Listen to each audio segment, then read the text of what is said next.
ओम शांती. आज आपण दुसऱ्या अध्यायामधल्या माऊलींच्या ज्या ओव्या आहेत त्यांचं विश्लेषण करणार आहोत. माऊलींनी खूप सुंदर प्रकारे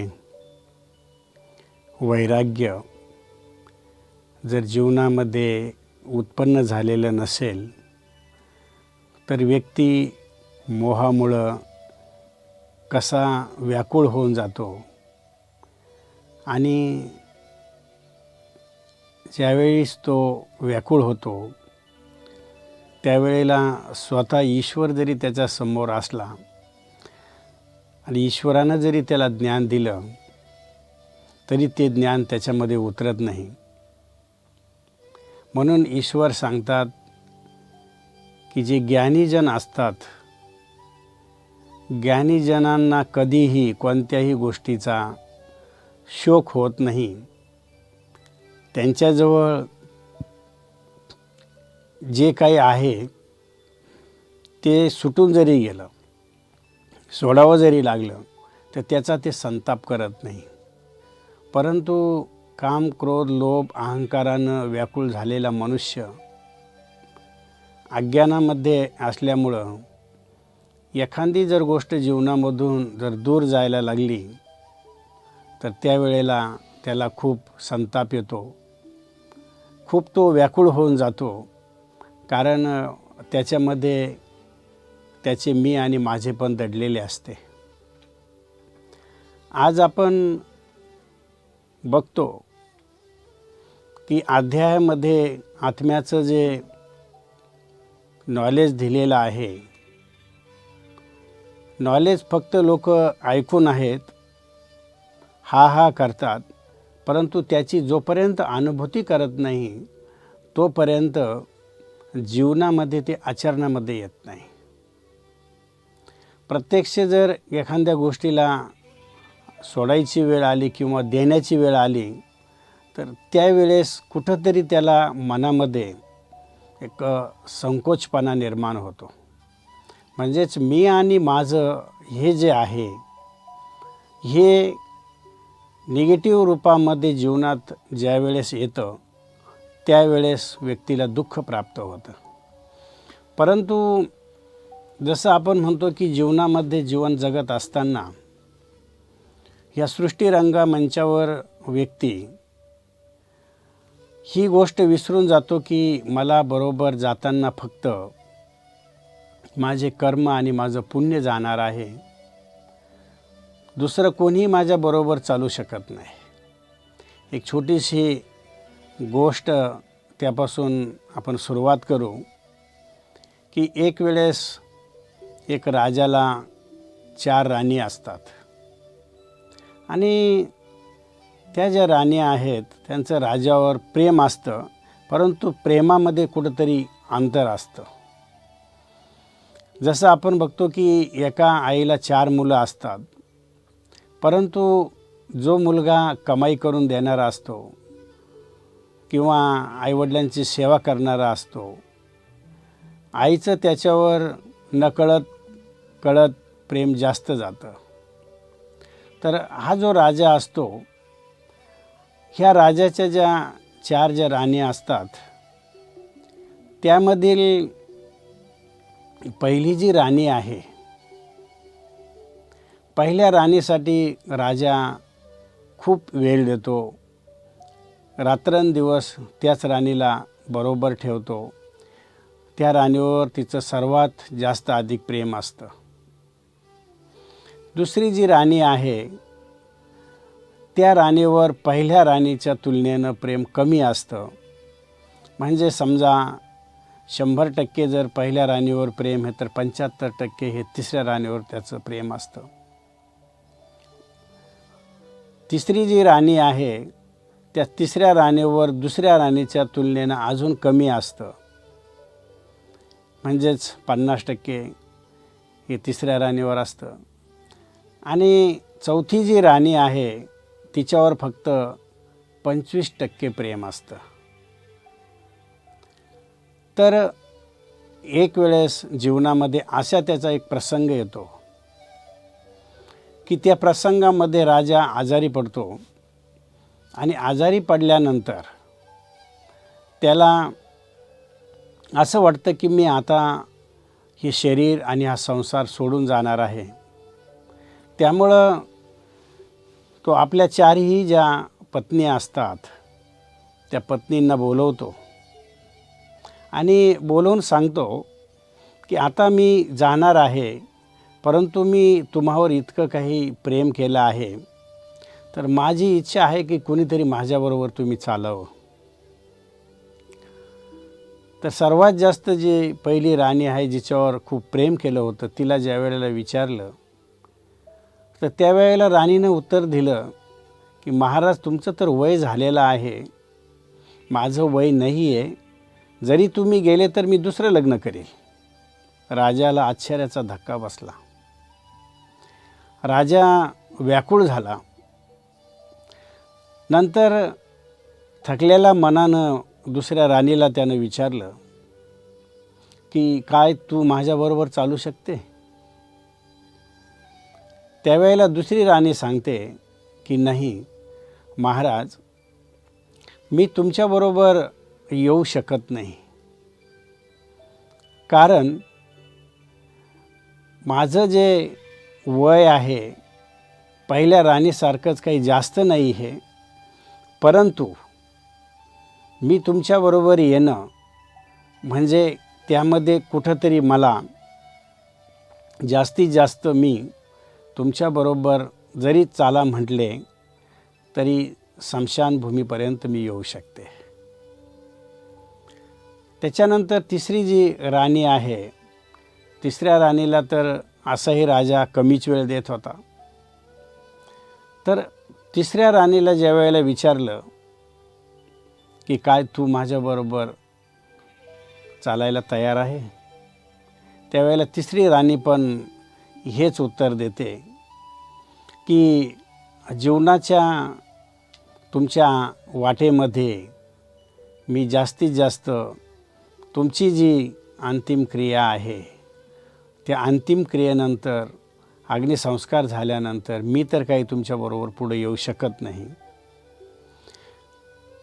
तिन्ही राणींचं उत्तर ऐकल्यानंतर राजाच्या मनामध्ये प्रश्न पडला की जीवनामध्ये मी इतकं काही यांना वेळ दिला, इतकं काही प्रेम केलं, यांच्यावर धन खर्च केला, सर्व काही केलं, आणि आज ऐनवेळी ह्या आपल्याला नकार देतात. चौथी जी राणी आहे तिला ज्या वेळेला राजानं विचारलं की काय तू माझ्याबरोबर चालायला तयार आहे, की जिला फक्त राजानं एक 25% जीवनामधला आपला वेळ दिलेला होता, तर त्या राणीनं पटकन उत्तर दिलं की मी तुमच्याबरोबर चालायला तयार आहे. तर ह्या ज्या 4 राणी आहे याचा जो भावार्थ आहे हा तुम्हाला मी एक समजावून सांगतो की सर्वात पहिली जी राणी प्रत्येकाबरोबर ही कहाणी एक राजाची त्याला उपमा दिलेली आहे, परंतु ही जी गोष्ट आहे आपल्या जीवनाशी ही जुडलेली आहे. पहिली जी राणी आहे ती म्हणजे आपला देह, की ज्याकरिता आपण सकाळपासून संध्याकाळपर्यंत सर्व काही वेळ ह्या शरीरासाठी देत असतो. दुसरं जे आपले देह आणि देहाचे जे संबंधी आहे त्याच्यासाठी आपण वेळ देत असतो.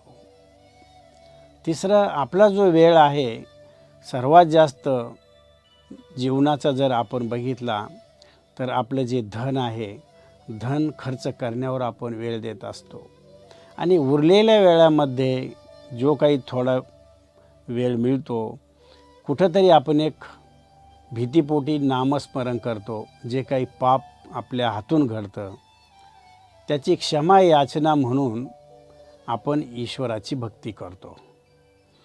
मग ज्या वेळेस या शरीरामध्ये आत्म्याला निघायचं असतं त्यावेळेला आत्मारूपी राजाला ह्या ज्या 4 राणी आहे, पहिली जी राणी आहे ती आहे शरीर, हा देह, तीच त्याला धोका देते. कारण आत्मा एक शरीर सोडून दुसरा शरीर घेण्यासाठी लगेच तयार असते. म्हणून आपण जीवनामध्ये ह्या गोष्टीला चालता चालता विसरतो की अरे मला आज न उद्या हे शरीर सोडून दुसरं शरीर घ्यायचं आहे. ही विस्मृती असल्यामुळं आपण ह्या शरीरामध्ये सर्व काही वेळ देतो, त्याच्यावर आपण प्रेम करतो, त्याला सजवतो, त्याला खाऊ पिऊ घालतो आणि शेवटी सर्वात प्रथम हे शरीरच आपल्याला धोका देतं आणि ते निघून जातं. ते आत्मारूपी राजाबरोबर चालण्यासाठी तयार होत नाही. दुसरी जी राणी आहे, आपले देह आणि जे देहाचे संबंधी आहे त्यांच्यासाठी आपण वेळ देतो. त्यांच्यासाठी आपला वेळ खर्च करून स्वतःवर इतकं आपण लक्ष देत नाही, परंतु कोणत्याही कार्यासाठी कधीही आपण मदत लागली तर लगेच जातो. परंतु ते जे देह आणि देहाचे संबंधी आहे, मित्र आहे, ते मी राजा निघून गेल्यानंतर माझ्याबरोबर कोणी येत नाही, फक्त स्मशानभूमीपर्यंत येतात. आणि स्मशानभूमीपर्यंत आल्यानंतर थोड्या वेळ बसतात, अग्निसंस्कार झाले म्हणजे लगेच निघून येतात. तिसऱ्या नंबरची जी राणी म्हणजे आपण जे जीवनामध्ये कमवलेलं जे काही धन आहे, संपत्ती आहे, शेवटी ज्या वेळेला आपली अंतिम क्रिया होते तर आपल्या कपाळाला ठोकळा लावला जातो. म्हणजे जे काही आपण धन कमवलेलं आहे जीवनामध्ये, ते धन काय करतात, ज्या वेळेस आत्मा शरीरामधून निघून जाते त्याच वेळेला त्याच्यावर आपला अधिकार संपलेला असतो. परंतु ते फक्त आपल्या अंतिम वेळेला की जीवनामध्ये तू सर्व काही जे कमवलेलं आहे ते बँकेमध्ये आहे आणि तुझ्या घरामध्ये पडलेलं आहे, तुझ्याबरोबर फक्त आता शेवटी एक ठोकळा कपाळाला लावलेला आहे आणि तो पण आगीत सुहा केलेला आहे, तो पण तुझ्याबरोबर गेलेला नाही आहे. मग आपण जीवनामध्ये जे इतकी काही मेहनत करतोय, इतकं काही धन कमवण्यासाठी पाप करतोय, परंतु शेवटी धन आपली साथ सोडून देतं आणि पुढल्या यात्रेसाठी आपल्याला पाठवून देतात. म्हणजे तिसरी राणी ही धनसंपत्ताही आपल्याबरोबर चालत नाही. चौथी जी राणी ज्याचं संबोधन केलेलं आहे आत्म्याच्या रूपानं, तिसऱ्या राणीचा जो संबंध आहे की ईश्वरासाठी आपण जीवनामध्ये जो काही वेळ देतो, प्रत्येक जणानं जर विचार केला तर फक्त आपण आपल्या जीवनातला 25% काय 5% ही वेळ आपण ईश्वरासाठी देत नाही. आणि आजकालच्या काळामध्ये जर आपण ईश्वराविषयी आजच्या युवा पिढीला जर काही सांगायला गेलं तर ती हसी उडवतात, ते हसतात. पण त्यांना हे कळत नाही की आज तुम्ही हसतात परंतु उद्या तुम्हाला रडावं पण लागणार आहे. कारण की ज्या वेळेस आपले अंतिम क्रिया होते, सर्व काही होतं, त्यावेळेला ज्या वेळेला आपलं शरीर चितेवर ठेवलं जातं त्यावेळेला ईश्वराची आठवण केली जाते किंवा आत्म्याला सर्वजण म्हणतात की राम नाम सत्य आहे. आता तू रामाचं नाव घे किंवा तुला आता स्वर्गामध्ये जायचं आहे. परंतु जर जीवनभर कधी रामाचं नाव जर घेतलेलं नाही आहे तर मुखामध्ये रामाचं नाव कसं येणार? म्हणून आत्मारूपी राजाला ही एक जाणीव झाली पाहिजे की जीवनामध्ये हे शरीर आपल्याबरोबर येणार नाही, देह आणि देहाची संपत्ती आपल्याबरोबर, देह आणि देहाचे संबंधी आपल्याबरोबर येणार नाही. त्याच्यानंतर आपण कमावलेली धन संपत्ती आपल्याबरोबर येणार नाही. फक्त आपल्याबरोबर आपण पुण्यकर्मानं केलेले जे संस्कार आहे, दानपुण्य आहे, ईश्वराची जी आठवण आहे, ती फक्त आपल्याबरोबर चालणार आहे. परंतु हे शाश्वत सत्य असूनही आपण त्याकडे दुर्लक्ष करतो. परंतु सर्वांनी हे लक्षात ठेवा की सत्याकडं आणि ईश्वराकडं तुम्ही किती जरी पाठ फिरवली तर एक दिवशी त्यांच्या समोर हे तुम्हाला जावंच लागतं. आणि ज्या वेळेला तुम्ही समोर जातात त्यावेळेला जीवनामध्ये जे पाप केलेलं आहे ते पाप एक फिल्मसारखं आपल्या डोळ्यासमोर दिसू लागतं की जीवन जगत असताना तू जे काही पापकर्म केलेलं आहे त्याचा फेड तुला इथंच करायचा आहे. त्याला तू चुकू शकत नाही, कारण हे तुझ्याद्वारे झालेलं आहे. आणि जोपर्यंत ते तू चुक्त करत नाही, माफ करत नाही, तोपर्यंत तुला पुढल्या जीवनामध्ये जी मुक्ती किंवा जीवनमुक्तीचा आनंद मिळायला पाहिजे तो मिळू शकत नाही. म्हणजे म्हणण्याचं तात्पर्य तुमच्या लक्षात आलं असेल की आत्म्याविषयी जे दुसऱ्या अध्यायामध्ये श्रीकृष्ण अर्जुनाला समजून सांगतात, जोपर्यंत हे त्याच्यामध्ये जात नाही तोपर्यंत अर्जुनाची जी स्थिती आहे ती कावरीबावरी झालेली आहे की नेमकं करायचं काय. पहिल्या अध्यायामध्ये आपण बघितलं की एकीकडं श्रीकृष्ण अर्जुनाला सांगतात की तुला युद्ध करायचं आहे, आणि एकीकडं ज्या वेळेला ते कर्मयोगाचं ज्ञान देतात तर हे सिद्धांत ज्या वेळेला अर्जुनाला अवघड वाटतात की एकीकडं कर्मयोगाचं ज्ञान पण देतात आणि एकीकडं आपल्याला लढायला पण सांगतात, तर नेमकं करायचं काय ह्या असमंजसपणामध्ये ज्यावेळेस अर्जुन पडतो त्यावेळेस त्याच्या समोर एक दुविधा निर्माण होते. परंतु ही दुविधा दूर करण्यासाठी श्रीकृष्ण विचार करतात की कुठंतरी अर्जुनाला मला समजून सांगायचं आहे, कुठंतरी हे जे ज्ञान आहे हे त्याच्यामध्ये जर उतरलं तर अज्ञान दूर होईल आणि ज्ञानाचा प्रकाश त्याच्या जीवनामध्ये पडेल. म्हणून माऊलींनी खूप काही छान वर्णन केलेलं आहे. भगवान आपल्या मनात म्हणतात की ह्या प्रसंगी अर्जुनाच्या मनाने हे काय केले हे कोण जाणे.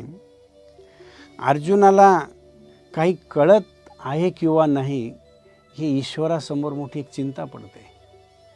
कारण ज्या वेळेला एखादा पिता आपल्या मुलाला वारंवार समजून सांगतो आणि मुलगा ती गोष्ट ऐकून घेत नाही किंवा तो समजून घेत नाही, त्यावेळेस वडिलांना मोठा प्रश्न पडतो की आता याला कोणत्या शब्दामध्ये सांगावे. कारण प्रेमानं सांगून जर तो सुधरत नाही तर कधीकधी वडील रागावतात पण. म्हणून माऊलींनी खूप छान वर्णन केलेलं आहे की अर्जुनाला काहीच कळत नाही, याला काय करावे, याची कोणत्या उपायाने समजूत पटेल, काय केले असता हा धीर धरेल. ज्याप्रमाणे एखादा मांत्रिक पिशादिक एक परीक्षा घेतो अथवा एखादा रोग असाध्य आहे असे पाहताच वैद्य जसा निदानीचा अमृततुल्य देव औषधीचा दिव्य औषधीची तत्काळ योजना करतो, त्याचप्रमाणे श्रीकृष्णाला एक प्रश्न पडला आहे की जर अर्जुन मी सांगतो ह्या गोष्टीला जर ऐकत नाही तर कुठंतरी आता मला याला औषध द्यायला पाहिजे.